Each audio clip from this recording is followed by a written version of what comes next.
primeiro a seguir. Aleluia. 2 Samuel capítulo 12, versículo 1 até o 5. Amém? Natã, o profeta, repreende a Davi. E o Senhor enviou Natã a Davi, e entrando ele a Davi, disse-lhe: havia numa cidade 2 homens, um rico e um pobre. O rico tinha muitíssimas ovelhas e vacas, mas o pobre não tinha coisa nenhuma, senão uma pequena cordeira que comprara e criara, e ela havia crescido com ele e com seus filhos igualmente. Do seu bocado comia, e do seu copo bebia, e dormia em seu regaço, e a tinha como filha. Vindo um viajante ao homem rico, deixou este de tomar das suas ovelhas e das suas vacas para guisar para o viajante que viera a ele, e tomou a cordeira do homem pobre e preparou para o homem que viera a ele. Então o furor de Davi se acendeu em grande maneira contra aquele homem, e disse a Natã: viva o Senhor, que digno de morte é o homem que fez isso, e pela cordeira tornará a dar quadruplicada, porque fez tal coisa e porque não se compadeceu. Então disse Natã a Davi: tu é este homem. Aleluia. Até aqui, queridos, eu estou lendo a Bíblia outra vez toda, ainda vou comparar o pastor ali pela 4ª vez. Também você chega no final, a conversa chegar no começo de novo, às vezes você fala: meu pai, mas é bom. Eu estava nessa passagem, eu me liguei a alguns detalhes, algo que me chamou muita atenção. Eu decidi dar uma esmiuçada, examinada. Nós sabemos que Deus, ele separou Davi para ser rei ainda pequeno. Ele tinha Saul como rei, ou seja, antes de Saul, quem governava o povo era Deus, através do juízo, através dos seus profetas, dos sacerdotes. Era conhecido como um governo teocrático, era Deus que governava, era Deus que ditava, era Deus que falava o que o povo devia fazer, como o povo devia agir. Mas o povo, vendo as nações pagãs, outros povos, e viu que os povos tinham um rei, um homem que governava e que estava diante daquele povo, que ia para a guerra com aquele povo. Então o povo clama a Samuel: nós queremos um rei sobre nós. Eles estavam desprezando o governo de Deus sobre eles, escolhendo um homem da liderança em vez do Todo-Poderoso. E nós sabemos que Deus, ele levantou Saul, porém Saul, ele começou bem, mas depois começou a desobedecer o que Deus havia falado para ele através do sacerdote e do profeta Samuel. Deus levanta Samuel e fala: vai na casa de Jessé, porque eu escolhi um rei entre eles. Pega um menino pequeno, que era Davi, semblante bonitinho. E muitas pessoas se enganou com o semblante de Davi. Aí tive o exemplo de Golias, quando olhou para aquele menino bonito, simples, com boa aparência, falou: sou eu algum cachorro para você me dar esse menino para lutar comigo? E foi aquele menino que degolou ele com a espada dele mesmo. Mas aí nós vemos que Deus, ele separa Davi para ser rei, ainda aquele velho jovem de boa aparência, mas não colocou diretamente no reinado. Nós sabemos que há um período, há um processo, há um tempo que Deus prepara, que Deus capacita. Não é de uma noite por dia tem coisas que Deus faz de imediato, mas tem coisas que demoram tempo. Deus fala: eu vou fazer na tua vida, eu estou guardando promessas até hoje. Sei que os irmãos também estão aguardando promessas. Às vezes nós também temos um propósito, um projeto na nossa mente de fazer, mas tem que haver um planejamento, tem que haver pesquisa, tem que haver administração, tem que haver todo um recurso até chegar naquele projeto finalizado. Deus, ele passa um tempo, depois que o menino Davi é perseguido tanto tempo por Saul, fugindo, se escondendo em caverna, e nós vemos que Davi, ele tinha um temor de matar Saul, porque ele havia tido muitas oportunidades. E o pessoal falava: Davi, hoje Deus deu Saul, tem inimigos nas tuas mãos para matar. Aleluia. Deus tem um inimigo nas tuas mãos. Deve falar: longe de mim tocar no ungido do Senhor. E foi um detalhe que me chamou a atenção, e daqui a pouco nós vamos entender algo que faz nós refletir bastante. Depois aqui, nós já lemos aqui, Davi já não é mais um menino, já não é mais um adolescente, já não é mais aquele moço. Davi agora já é um homem, Davi agora já é um homem de guerra, Davi agora já tem muita maturidade, já tem muita experiência. Davi era um homem conhecido, Davi já havia sido constituído rei, porque Saul já havia morrido, seu filho Jonas também já havia morrido, o reinado já tinha passado para Davi. E Davi era um homem de guerra. Vamos ver no capítulo 11 que fala: e aconteceu que tendo decorrido um ano, o tempo que os reis saem para a guerra, porque no capítulo 10 vai falar que os amonitas e os sírios se levantou contra o povo de Israel. E naquele tempo os reis, eles lutavam junto com os seus exércitos. É prova que Saul morreu onde? Na guerra com o seu povo. Acabe foi atingido onde? Na guerra, porque estava pelejando com o seu povo. E vemos, queridos, que as pessoas, os reis, ele ia para o seu exército para passar confiança, porque as pessoas viam um líder, e quando a honra vinha, quando o exército vencia, a glória era dada para o rei. É tanto que Davi, ele ia, teve algumas batalhas que o exército estava lutando, quando estava quase para vencer, ia lá chamar Davi para a honra e ser para ele. E aí Joabe vai com o exército, Davi peleja também. Os sírios e os amonitas, vendo que os filhos de Amon que estava perdendo a guerra, eles fogem. E aí Joabe volta para Jerusalém. Passa-se um período e fala que depois de um ano, os filhos de Amon refazem o exército e vem mais uma vez para pelejar contra o povo de Israel. Sabe o que eu entendo com isso? Porque eles venceram a primeira batalha. E às vezes nós guerreamos tanta coisa porque a nossa vida é uma guerra. E é uma guerra em tudo, é uma dificuldade em tudo. Nós vivemos em guerra, guerra espiritual, guerra física. Às vezes temos que guerrear contra nós mesmos, nossas vontades. E às vezes vencemos uma guerra e nos acomodamos. As pessoas lutam, guerra travada, e depois que venceu, se acomoda. Pronto, venci, já era. Davi, ele venceu o Golias, o gigante. Mas nós vamos ver que decorrer da vida de Davi, ele enfrentou muitos outros gigantes, não foi apenas um só. O exército de Amon, ele foi derrotado a primeira vez. Passou-se um ano, ele se refez. E sabe o que fazemos? Às vezes nós vencemos uma guerra e se acomodamos, só que às vezes quando nós estamos nos acomodamos, o inimigo está planejando, o inimigo está arquitetando, o inimigo está planejando ciladas contra a nossa vida. E às vezes vemos um período que tudo está quieto, está calmo, fala, nada vai acontecer. Eu estou bem. A Bíblia fala em Efésios 6, a partir do 6, do 14, vai a palavra da verdade, a couraça da justiça, o capacete da salvação, cingir os pés com a preparação do evangelho, o escudo da fé e a espada do Espírito. Fala, revestidos de toda a armadura de Deus. Não é apenas uma parte e deixar outra. Só que depois que vencemos uma guerra, muitas vezes nos acomodamos e já largamos a espada do Espírito de canto. Já tiramos a couraça da fé e largamos lá de canto. Já tiramos o capacete e aí nos acomodamos e o inimigo está preparando, só esperando o momento certo de atacar, porque o inimigo ele age através de brechas, através da fraqueza. E aí, fala que o exército mais uma vez se levantou. E o exército de Israel teve que guerrear. Davi mandou Joabe e o seu exército. Só que era para Davi também nessa guerra, nessa peleja, nessa luta. Olha, ele ficou na casa real. Eu fiquei meditando até algo que me aconteceu um certo tempo, porque tem pessoas que tem que planejar, que tem que guerrear, mas está pegando as guerras que é para ela e jogando para outras pessoas guerrear no lugar dela. Eu me recordo que certa vez eu estava conversando com uma moça lá de Porto Seguro, eu estava aqui em Conquista, e ela me contava a luta que ela estava passando, a dificuldade que ela estava passando, até porque ela tinha um filho deficiente. E ela contava a dificuldade que era em muitas coisas, na área sentimental. Ele falou, ora por mim, pelo amor de Deus.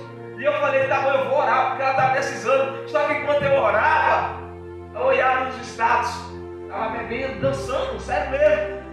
E quando eu estava acabando o preço, orando para Deus, visitar a Deus, abençoar, tomando luta, guerra que não é minha, porque quando a gente se levanta, às vezes para orar por uma pessoa, para tomar a causa dela, nós também estamos comprando a briga dela no mundo espiritual com demônios.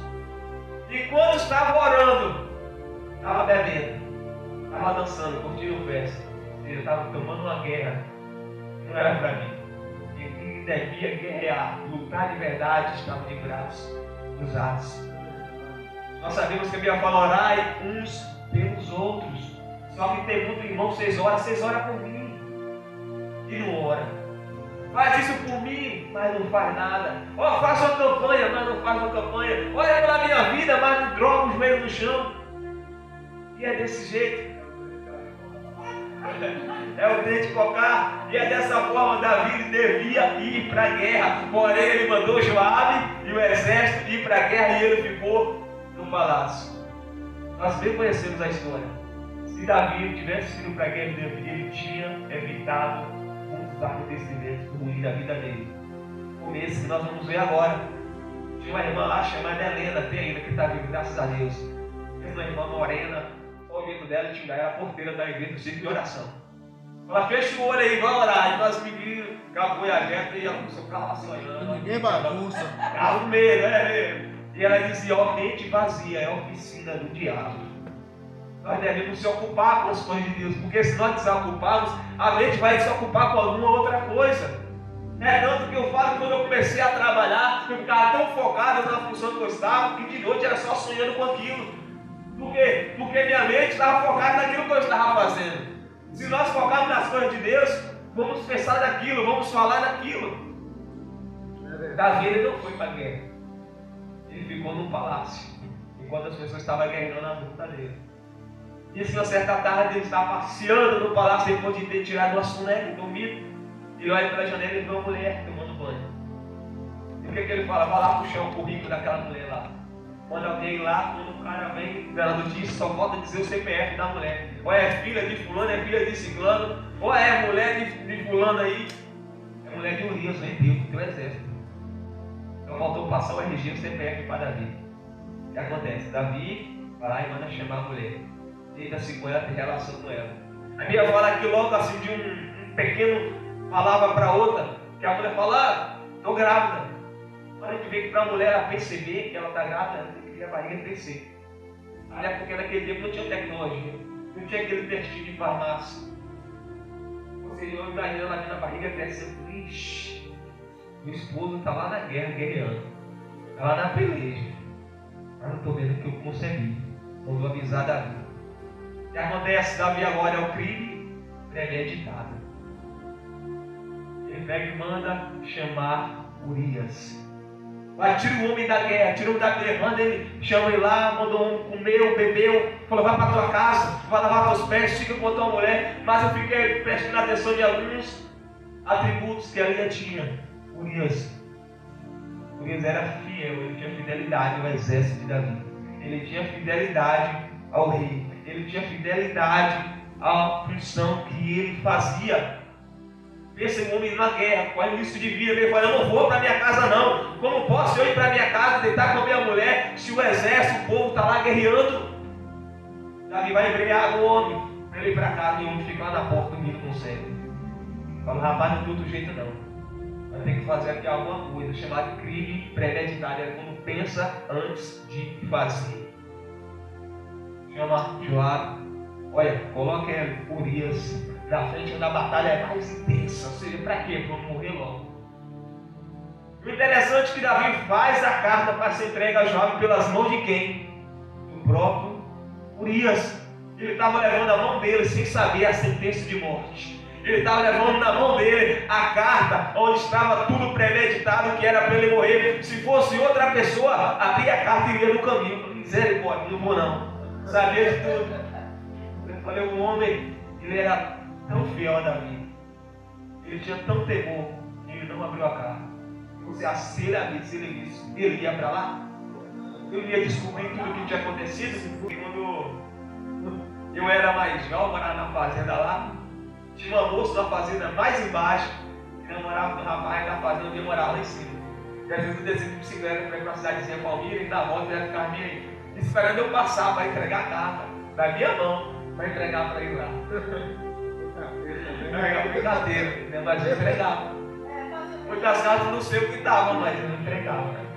E é isso aí que nós devemos, às vezes, por mais que da curiosidade, tem coisas que devemos segurar a língua, segurar a curiosidade.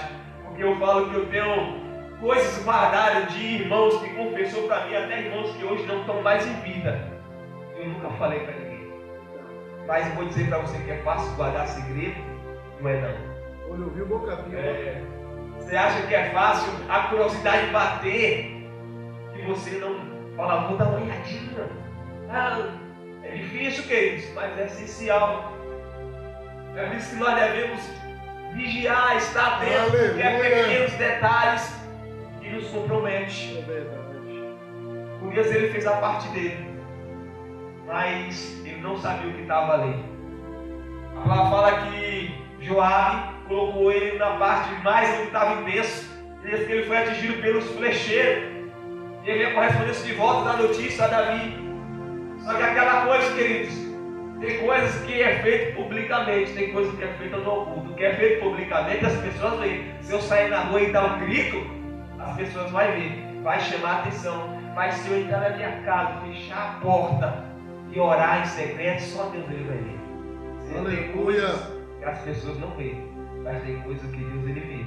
Tem coisas que Deus sabe, porque ele conhece o oculto e o escondido. Eu imagino Davi pensando, olha, ninguém vai saber, só eu e Joabe.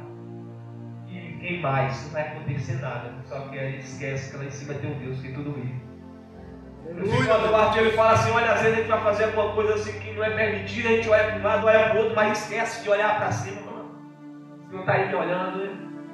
E é dessa forma que eu não entendo, porque Davi, ele tinha o maior temor e medo de tocar em Saul, ai de mim tocar de ungido de Deus. Mas de Urias ele não pensou duas vezes. Você tem pessoas que falam, olha, o tamanho do cargo, o tamanho da profissão.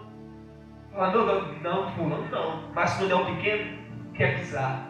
Mas quando é um simples e humilde, quer fazer, pintar e bordar. E é dessa forma, porque Davi, ele temia tocar ali Saul. Mas quando foi de Urias, ele não pensou duas vezes, olha, mata, coloca para matar. Só que Deus, ele sabe de tudo. Havia Davi que era rei, mas havia um homem que era profeta de Deus chamado Natan. Eu vendo na Bíblia que toda vez que tinha um homem da liderança, que tinha alguém que governava o povo, Deus tinha um dele também. Não é que Deus levantava-se um rei, porque muitas das vezes já tinha um profeta levantado antes de se levantar um rei. Saul foi constituído rei, mas já havia Samuel. Acabe foi constituído rei, mas já havia Elias. E aí nós vamos ver no decorrer, porque é tanto que quando Nabucodonosor leva o povo cativo, Daniel já estava lá, foi no meio deles. Deus sempre levanta um. Aleluia. E Deus, ele mostra, ele revela, ele fala que ele ilumina uma geração perversa, uma geração difícil, de dias que as coisas estão indo de mal a pior. Deus, ele quer levantar. Deus, ele tem que levantar, ele quer levantar. Então, ele falou, eu procurei um homem que tapasse as brechas, que estivesse na posição, porém eu não encontrei. Aleluia. Mas Deus quer que eles façam isso, vem aqui. Aleluia. Não é fácil meter-se à vontade de Deus. E a palavra fala aqui, querido, eu fico imaginando a forma de Natan, porque a gente vê Elias, era um homem já explosivo, chegar lá com a Acabe assim, assim e assim. E eu vejo Natan chegando a Davi, tem algo para te contar o que é. Havia um homem rico que ele tinha muitos cordeiros, muita vaca. E havia um homem pobre que tinha apenas uma cordeirinha, criado como estimação, cresceu junto com o filho dele. Só que chegou o visitante da casa do rico, ele veio de matar das que ele tinha, muitas. Ele foi lá e matou a única pequena que aquele pobre tinha.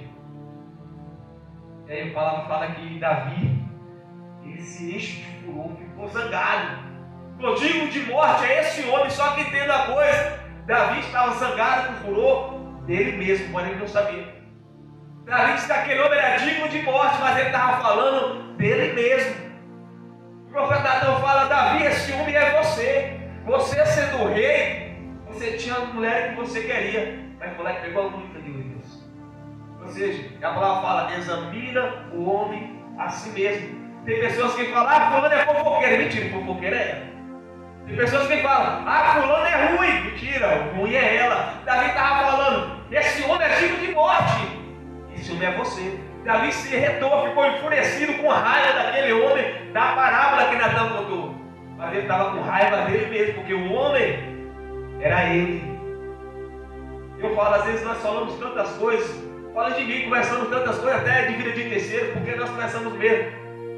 E às vezes nós não esquecemos de olhar para dentro de nós. E às vezes somos pecadores também.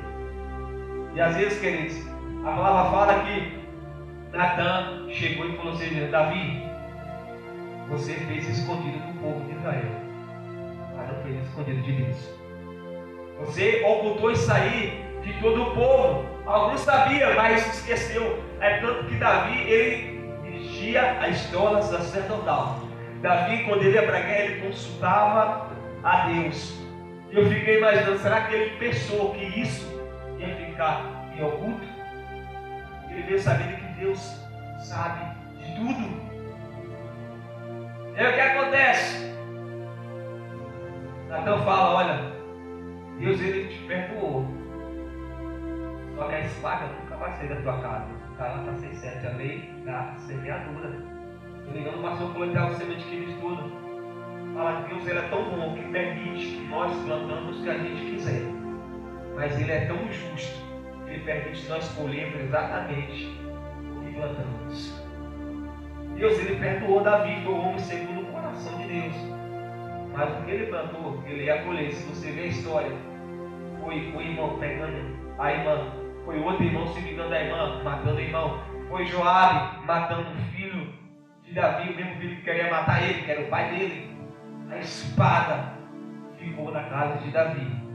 Mas quer dizer, querido, que Deus, ele sabe de tudo. E o que Deus faz, ele nos convida, primeiramente, a estar na preparação do Evangelho.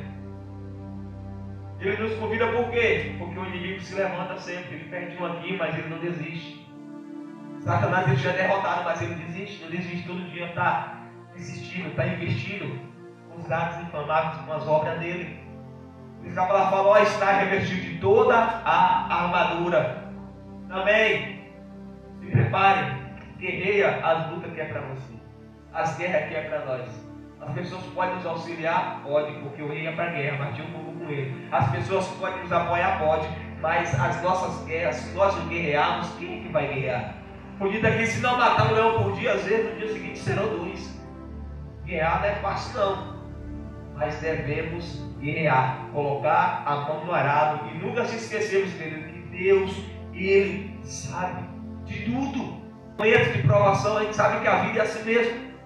O mundo vai ter aflição, por quê? Porque muitas coisas que você vai se abater, muitas coisas que vai tentar te parar, mas fiel é Deus que nos sustenta. E a palavra para nós é: vamos guerrear as guerras, guerrear o desânimo. Quantas vezes eu tenho que guerrear mesmo porque me falta realmente vontade. Às vezes o desânimo vem mesmo, e a primeira coisa que vem na cabeça é: não vou lá, não vou fazer, vou parar, vou dar um tempo. E é aquela guerra da mente. Mas nós estamos aqui porque nós vencemos ela hoje. Porque a vontade veio para mim hoje. Mas eu venci, você venceu. E o importante é que em Cristo Jesus nós somos mais que vencedores. Que Deus e Cristo Jesus nos abençoe no cada um de vocês. E se vocês quiserem dar uma examinada em casa, para vocês compreenderem mais ainda a mensagem em nome de Jesus. Amém.